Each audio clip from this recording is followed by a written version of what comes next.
everyone. First off, I'd love to say that it's good to be home. It's good to be back in front of my home crowd. It's fantastic to have John and Penny here from our executive team experiencing how amazing Victoria is on this beautiful Melbourne summer's day. As I always say, I'm a proud Victorian from Gippsland. I spent my childhood in the back seat of a car. Well, it's the 80s, so it was probably the front seat of the car, driving from Lakes Entrance down to Princes Park to watch Fitzroy get flogged by 10 goals and drive all the way back home again. So I'm about as Victorian as they come. I've been with TA now for coming up to 2 years, which time has flown. And my job is Industry Relations Manager. So I'm the person in between your businesses and the federal government in Tourism Australia. So I'm your go-to person. I speak at a lot of events. There's me and my colleague Dom. We split the country in half. I look after Victoria, Tassie, South Australia and WA. I do tell Tassie, South Australia and WA that I love them as much as Victoria, but I think they know the truth. And then my colleague Don looks after ACT, New South Wales, Queensland and the Northern Territory. We're polar opposites. He's really tall, I'm really short. He comes from the luxury space, I come from the backpacker space. So between us, we've got all bases covered.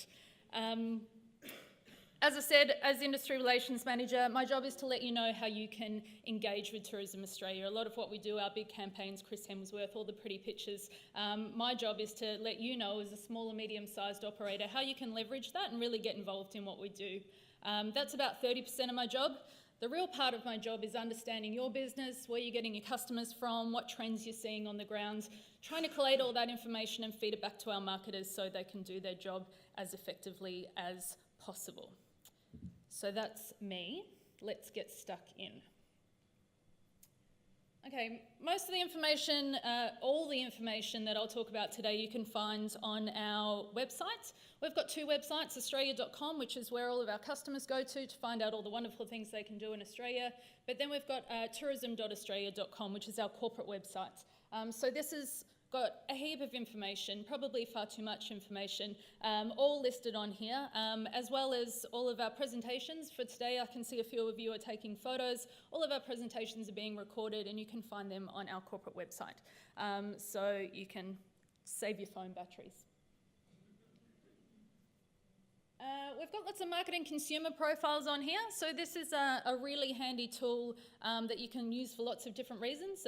You know, we're coming up to ATE, you're going to be meeting with lots of buyers. If you want to know some information about the countries that you're going to be meeting buyers from, then you can find all of this here. It's updated all the time. It's quite interactive. You can drill it down from certain market segments, where they're going, how much money they're spending, how long they're staying. We also list all of our key distribution partners in market for each of our different markets on here as well. It's a really, really handy tool for you to use for your research. We also have the insight files. So for anyone who uses Google Alerts, those really annoying and quite ugly emails that come into your inbox every day for lots of different things, whether it be tourism trends, aviation trends, any big news that's happening in our sector, a far prettier version of all of that is called the insight files, which you can find on our website as well. So when you get into work in the morning, you can come in and catch up on the things that have been happening in the news in relation to your sector. The Tourism Export Toolkit. So it can be a little bit daunting if you're a company that's either new or if you've only really played in the domestic tourism space. As was mentioned earlier, working in the international space is a little bit different, and there's lots of acronyms that are really hard to understand. So if you need a little bit of a helping hand, or if you just need a bit of a refresher on what all those complex acronyms stand for, then you can download this PDF that we make in conjunction with ATEC called the Toolkit. And it's actually got a checklist on the back. So all the things that you need to have in place for your business to get ready to go to those international trade shows and speak with wholesalers. Our PR department also have a PDF put together called Making a Splash. It's all about how to deal with journalists, how to write a press release, what to do with the press release once you've written it, who to tell, and everything to do with PR is in there as well. Part of the PR team is the International Media Hosting Program. So whilst most of their media hosting comes through the STO, they do get filtered down through us as well. And I think the key thing in this slide is how many different operators were used within that program. So most people tend to make the mistake of thinking that when journalists and media come out to Australia, we'll send them on a bridge climb and maybe on a helicopter ride over that heart-shaped reef on the Great Barrier Reef, and then off they go home. But we actually use quite a lot of operators, everything from 3 to 5 star, all across the country. So we've got a bit of a video as well that we'll play on the media hosting program and how that works. Tourism Australia's international media hosting program hosts up to 1,000 journalists, broadcasters, opinion leaders and digital influencers each year. The program aims to provide authentic Australian experiences which inspire media to produce exciting content. The Australian tourism industry is vital to the success of the program, and up to 2,000 tourism operators, restaurants and accommodation suppliers are involved every year. The program delivered 170 media, broadcast and influencer visits last financial year. Media outlets included Condé Nast Traveller, The Sunday Times, National Geographic and Vogue China. This resulted in over 2,000 pieces of coverage and $110 million in estimated advertising value. Projects we have supported include popular Chinese reality television show We Are in Love. The resulting coverage generated more than 1 million views on 10-cent video. The visit was further leveraged via PR with a staggering 451 media clippings, resulting in an estimated advertising value of over $12 million.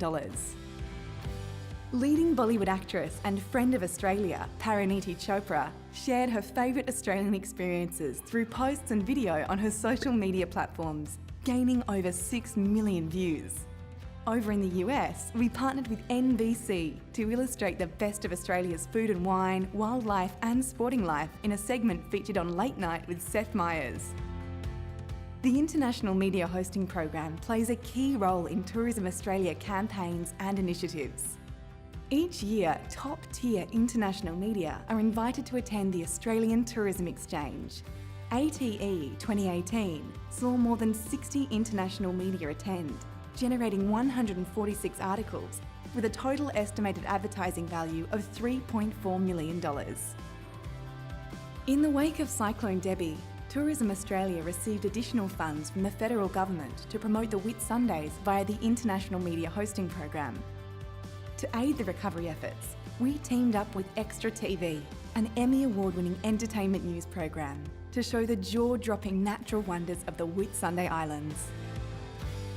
There were also visits by US singer and The Voice Australia judge Kelly Rowland, US actress Crystal Reed, television star Nia Sue, and digital influencer @Tara Milk Tea.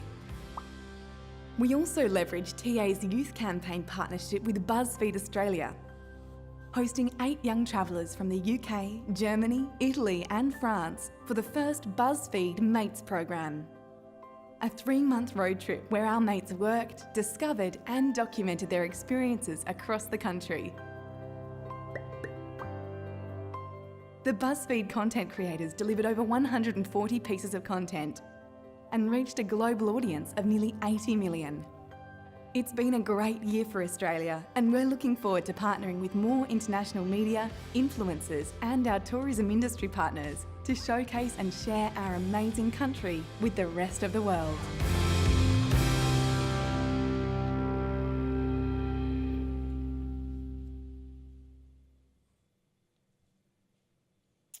Okay, we've also got our industry events calendar on our corporate website. So this is done in as far in advance as we can, about 2 years out in advance, where we know where events are going to be.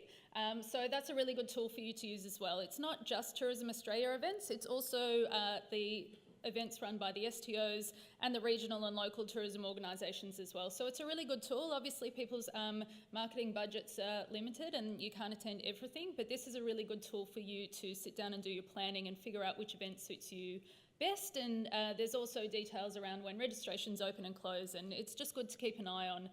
Also, if you're planning your own event, your own staff conference or something in your local region and you don't want it to clash with anything else, it's really good to have a look on here and see what else is going on. Business events we have talked about in depth today, so I'll skip over this one a little bit, but obviously, as Penny said earlier, we've got a team that work with all of the local convention bureaus in bringing business events to Australia. And social media, something that everyone's really interested in, I suppose. We do have the largest social media following of any government agency in the world. I've been told by Nick Henderson that Trump does not count to that total. So luckily we've got a very picturesque part of the world to be able to deal with. So just make sure that you are using all the relevant hashtags. See Australia and Restaurant Australia are Tourism Australia's hashtags. So make sure you use that to have an opportunity for your photos to be reposted by us, but also all of your local ones as well.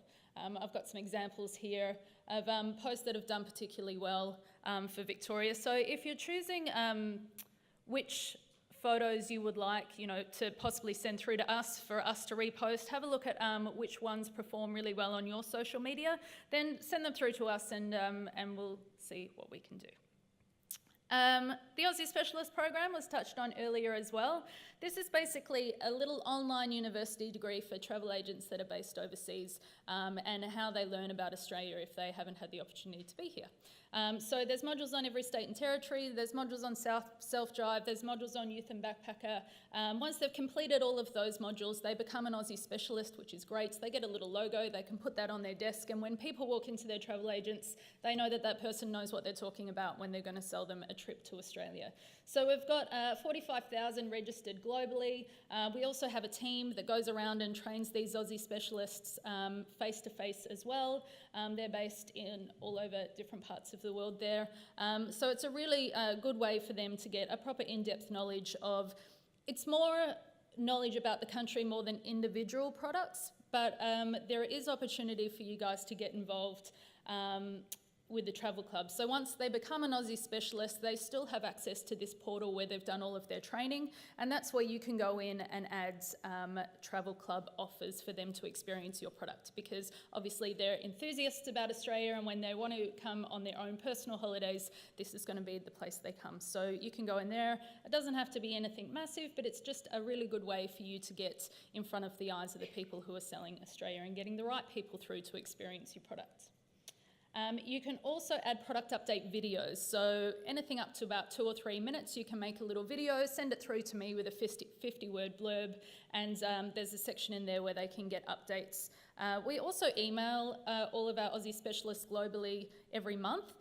So any new travel club deals or product update videos can sometimes feature in those newsletters as well. So it's a really good free way for you guys to get your product noticed by the right people.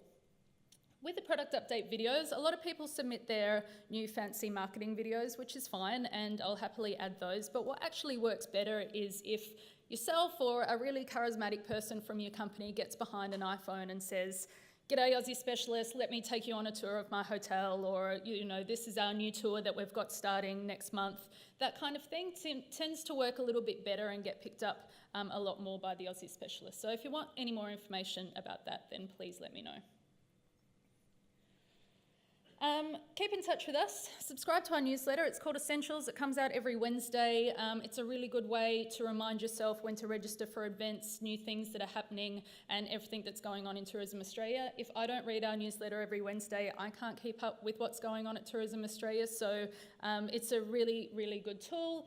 You're more than welcome to follow us on Twitter, stalk us on LinkedIn, do whatever you need to do to keep in touch.